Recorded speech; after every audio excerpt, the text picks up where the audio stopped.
it will get distributed throughout the surface of that conductor. On the other hand, insulator is one which do not allow charges to pass through it. To such an insulator, if charge is put on an insulator, it stays at the same place. It will be staying at the same place, will not get distributed as it gets distributed in a conductor. Is that okay to you? Now, with this, the introduction of charge, types of charges, what conductor is, what insulator is, we go a step further to see what are point charges. Point charges, because quite often in our discussion in this unit, we will be referring to, let us consider a point charge. Okay? Therefore, we need to know what point charge is. If the size of two charges is small compared to the distance between two charges, then we call that charge as a point charge. As simple as that. I don't know whether you understood it or not. Let me put it this way. These are two charges separated by a distance r. Okay.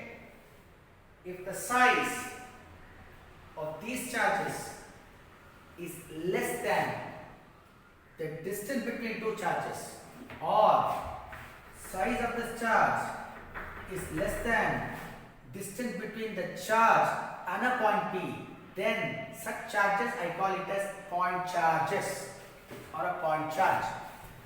I repeat once again, I am not going to write that on the board.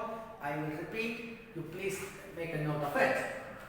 If the sizes of the charge bodies are very small when as compared to the distance between them, we treat them as point charges. Understood? Fine. From there, we keep moving to understand the properties of charges.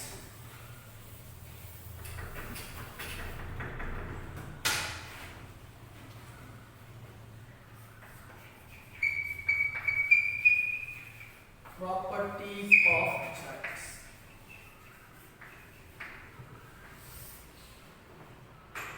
The first property we are going to discuss is charges are quantized. Quantization. Quantization. Quantization of charge. What does it mean? Charges always exist as integral multiples of E. If you have not understood that, let me take an electron. The charge of the electron is 1.602 into 10 power minus 19 coulomb. The smallest charge available is 1.602 into 10 power minus 19. If somebody tells me, sir, this is too much a charge for me, give me half of this, quarter of this, 3/4 of this, then I conveniently say, you have to take this or leave it. Charges can be given or taken only in multiples of this factor E. So the minimum charge available is 1.602 into 10 power minus 19. Charges cannot be further subdivided, and this property of charges, and we say it is quantization. Charges are quantized. Therefore, in general, I will write it as Q is equal to Ne. On the other hand, if the body has N1 electrons and N2 protons, then I will write Q is equal to N2 minus N1 into E. Q is equal to N2 minus N1 into E. The amount of charge on a body will be given like this, where N1 and N2 is an integer, and therefore the difference of this will also be an integer. This is the first property, quantization. The next, one more important thing I would like to highlight here is charges. I said are quantized, fixed. The smallest charge available is this, cannot be further subdivided. The formula for that is it can exist as integral multiples of E. This is true for positive and negative charges. I can as well write Q is equal to plus or minus NE, which can be elaborated as plus 1E, comma, plus 2E, plus 3E, and so on. Or minus 1E, minus 2E, minus 3E, and so on. Now, the next property is charges are conserved.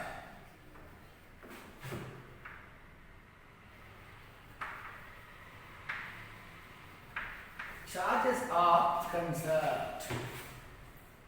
According to this law of conservation of charge, total charge of an isolated body always remains a constant.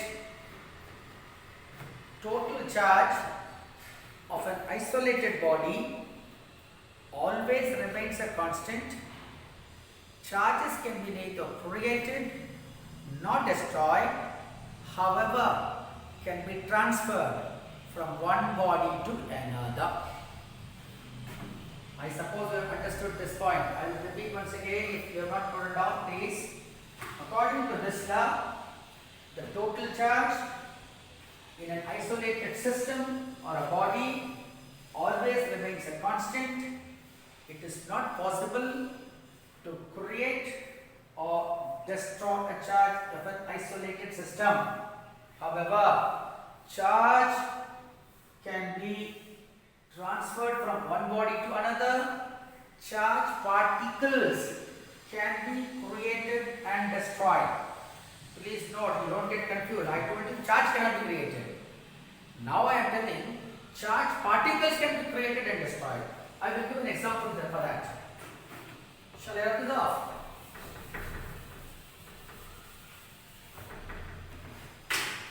For example, I have a gamma ray photon. This can split up into a positron and an electron. This is conserved. I call this as pair production. Similarly, a positron and an electron can combine to form a photon, gamma ray photon. I call it as pair annihilation. Annihilation. Okay? This I call it as pair annihilation. I can give one more example.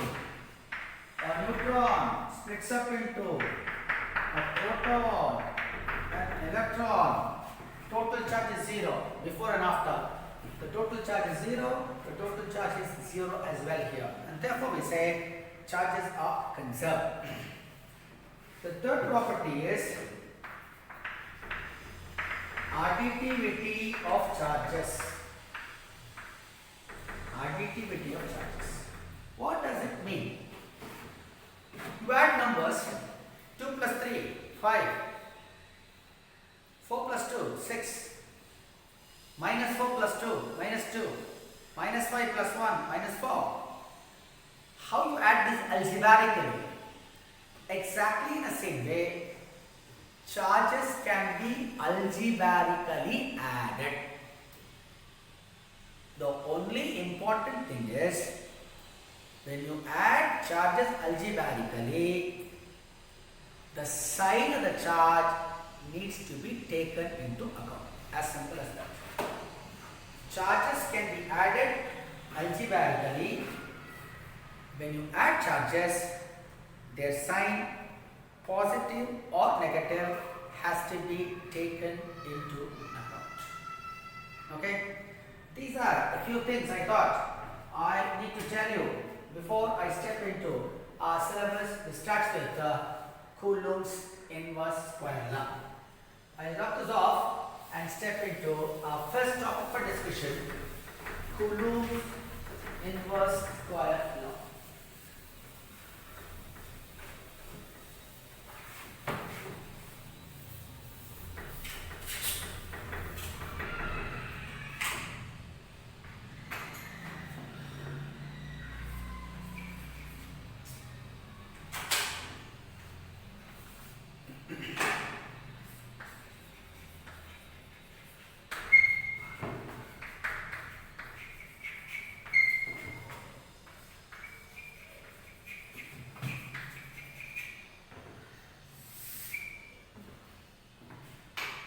This is, you are familiar with this.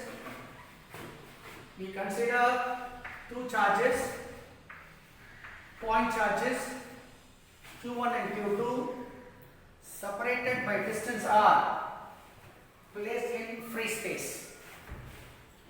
Coulomb measured the electric force between these two charges, and he found the force, electric force between two charges, point charges, is directly proportional to magnitude of charges, directly proportional to the product of magnitude of charges, is inversely proportional to the square of the distance between two charges. Removing the proportionality, we introduce a constant K Q1 Q2 upon R square. The constant K has been found to be 1 by 4 pi epsilon naught, whose value is 9 10 power 9. I have not written the unit, I will write it in a short while from now. Now, let me substitute this value here. This F will give me 1 by 4 pi epsilon naught Q1 Q2 upon R squared. Now, I want to write the unit for this. This only gives you the magnitude of force. This is Newton. This is meter squared. This is Coulomb inverse squared. Finish. That is the unit for 1 by 4 pi epsilon naught, and this epsilon naught, you call it as permittivity of free space. What is this value? Epsilon naught is 8.854 into 10 power minus 12. Now again unit Coulomb squared Newton meter square inverse. Finish. This is the value of permittivity of free space. Now, assuming these charges are placed in free space, I have taken permittivity of free space as epsilon. On the other hand, if the charges are placed in a medium, then force in a medium is 1 by 4 pi epsilon Q1 Q2 upon R square. This epsilon can be written as epsilon not epsilon r. This epsilon r is known as relative permittivity. Okay? Relative permittivity. And for free space there is one. This relative permittivity is always a positive quantity, is always greater than 1. I repeat, epsilon r, relative permittivity, is a positive quantity always, is always greater than 1 for free space. For free space, epsilon r is 1, and that's the reason why we wrote it here.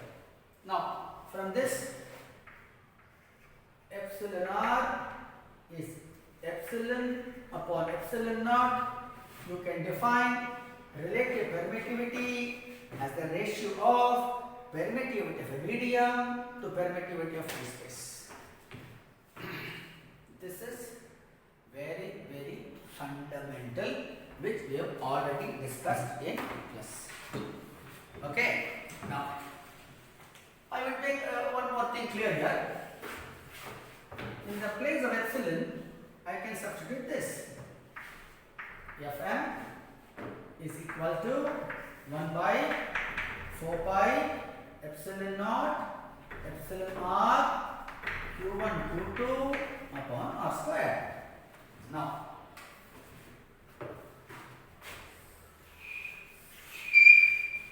this is F. Therefore, Fm is equal to F by epsilon r. Since I told you epsilon r is a positive quantity, epsilon r is greater than 1, Fm will be less than. Is that clear to you? What I am trying to tell from this is, whenever charges are placed in free space, the Coulombic force, Coulombic electric force between these charges is maximum. When charges are placed in the medium, force between charges decreases. But in order to make this equation more meaningful, more attractive, more beautiful, we need to express this in vector form. Therefore, let us now see how to express Coulomb's inverse square law in vector form.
Same 2 point charges I have taken. R1 and R2 separated by distance R. F21, please listen, sir. We are talking about the suffix now. It becomes more meaningful. F21 is the force experienced by charge Q2. Or in other words, I will put it this way. F21 is the force exerted by charge Q1 on Q2. This charge is exerting a force on Q2 is given as F21. Similarly, this charge Q2 will be exerting a force on Q1. I will write it as F12. Therefore, I will write force exerted by charge Q1 on charge Q2 as 1 by 4 pi epsilon naught Q1 Q2. Is that okay to you? The distance between these two charges is r squared. Which direction is it acting? This charge is exerting a force in this direction and therefore R12 unit vector. The equation now becomes very beautiful. Exactly in a similar way, I will write F12 is the force exerted by charge Q2 on Q1 as 1 by 4 pi epsilon naught Q1 Q2 by R square. 2 is exerting a force on Q1 in this direction and therefore I will write R12 unit vector. I suppose you understand what I am saying. Sir, charge